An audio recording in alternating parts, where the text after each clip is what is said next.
Welcome to today's Explainer, where we're going to step into our virtual classroom and solve a really fascinating physics mystery straight from the WAEC exam. I absolutely love taking a seemingly complicated math or physics problem and just breaking it down into simple, bite-sized pieces. So today, we're pretending we've traveled to an unknown planet armed with nothing but a swinging pendulum and a stopwatch to figure out its gravity. Okay, let's dive right in. Here is our quick lesson plan for today. 1. The pendulum planet mystery. 2. Glossary of physics terms. 3. Calculating the oscillation period. 4. The gravity formula breakdown. 5. Step-by-step calculation. And finally, 6. Verifying the final answer. Part 1. The pendulum planet mystery. So, imagine we've just touched down on a brand new planet. We don't have any fancy scientific sensors with us, but we absolutely need to figure out its gravitational pull, using just a simple swinging pendulum. It's a classic scenario, right? It tests our fundamental understanding of mechanics. Here is the exact exam question we're tackling today. A simple pendulum of length 0.8 meters is set oscillating on a planet. If the pendulum completes 20 oscillations in 60 seconds, calculate the acceleration due to gravity on this planet, where pi equals 3.14. Now let's read through that carefully, and remember, we are not going to let wordy physics problems intimidate us. The real secret to exam success is simply extracting the clues hidden right there in the text. As a smart test-taking strategy, the absolute best way to start is to pull our known variables out of the text and put them into a neat little list so we can see our units clearly. We've got our length, denoted as a lowercase l, which is 0.0 meters. We have exactly 20 oscillations. Our total time, lowercase t, is 60 seconds, and we're given the constant for pi as 3.14. Getting these out of that dense paragraph and into a structured layout is your first massive step toward total clarity. Section 2. Glossary of physics terms. Before we even think about writing out formulas or crunching numbers, let's make sure we truly understand the physical movement we're actually measuring on this mystery planet. Words like oscillation and period get thrown around a lot, but what do they mean in the real world? Well, first up is an oscillation. Think of an oscillation just like a swing on a playground. If you pull the swing back and let it go, it's not an oscillation until it goes all the way forward and then swings all the way back to exactly where it started in your hands. That full back and forth journey, that is one complete oscillation. Next up is the period. The period, which we represent with a capital T in physics equations, is the very first crucial metric we need to find. It's simply how many seconds that one complete playground swing takes. Basically, it's a measure of time per cycle. Understanding this specific definition is going to save us from making a really major error in our very next step. Part 3. Calculating the oscillation period. Let's go ahead and calculate that period from our known variables. But we need to be incredibly careful here to avoid a super common trap that students fall into when they're rushing through a test. A huge mistake students make under pressure is dividing the number of swings by the total time. If you divide 20 by 60, you get swings per second, but that's frequency, not period. To find seconds per swing, which is our period, we have to do it the right way. We divide our total time of 60 seconds by our 20 oscillations. Always let your units guide you. You want seconds per swing, so seconds literally must go on top. Doing that simple division gives us a period of exactly 3 seconds, so capital T equals 3 seconds. Meaning, on this mystery planet, it takes exactly 3 seconds for our pendulum to swing all the way out and all the way back. Section 4. The gravity formula breakdown. With our period properly calculated and safely in our back pocket, we can now look at the main equation that connects pendulum swings to planetary gravity.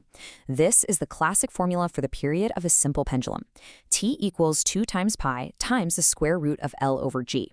Here, L is our length and g is the acceleration due to gravity that we are trying to find. A quick memory trick for your exams, think 2 pi's looking at a log to remember the setup for L over g. Now, looking at this formula, g is trapped under a square root sign, and it's stuck down in the denominator. That can look a bit intimidating, right? But don't worry, we are going to unlock it step by step. Let's isolate g algebraically in 3 manageable phases so we don't get overwhelmed by trying to do all this complex math at once. Doing this algebraic isolation first actually saves you valuable time during a ticking exam clock. Step 1, we square both sides to get rid of that pesky square root. That gives us t squared equals 4 pi squared times L over g. Step 2, we multiply both sides by g to get it out of the denominator. Now we have g times t squared equals 4 pi squared times L. Finally, step 3, we divide by t squared. And this brilliantly illustrates our target equation. G equals 4 pi squared times L, all divided by t squared. Beautifully organized. Part 5, Step-by-Step Calculation. Now comes the really fun part. We get to act like investigators, plugging in our clues.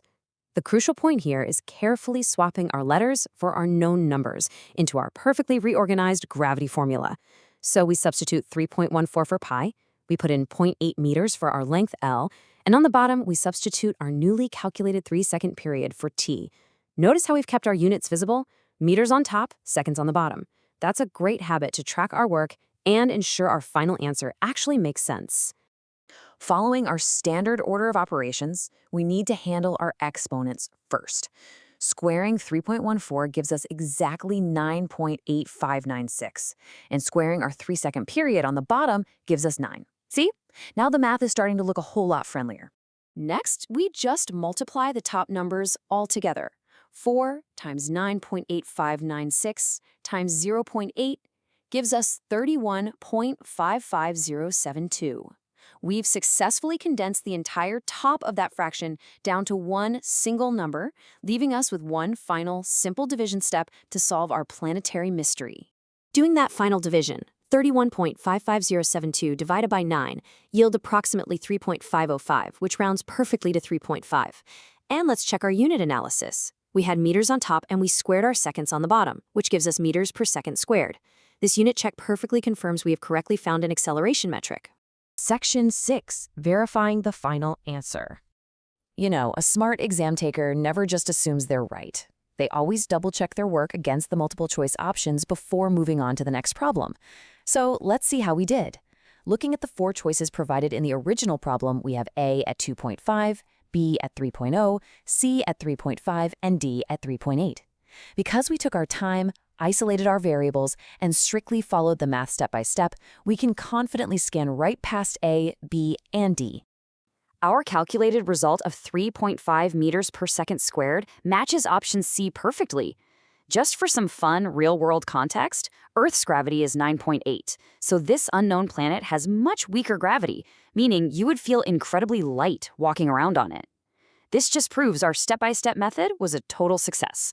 We found the gravity of this unknown planet without panicking or getting lost in a messy formula. Great job following along with me today. Remember, physics isn't about memorizing impossible numbers. It's all about logic, unit tracking, and avoiding traps like mixing up frequency and period. For your weekly study plan, I highly recommend applying this exact 3-phase isolation method to 3 new practice quiz problems tonight. So, I'll leave you with this final thought. If a simple swinging pendulum can unlock the secrets of an alien planet's gravity, what other unseen forces in your daily life are just waiting for you to do the math? Thanks for joining me on this explainer, and I'll catch you in the next one.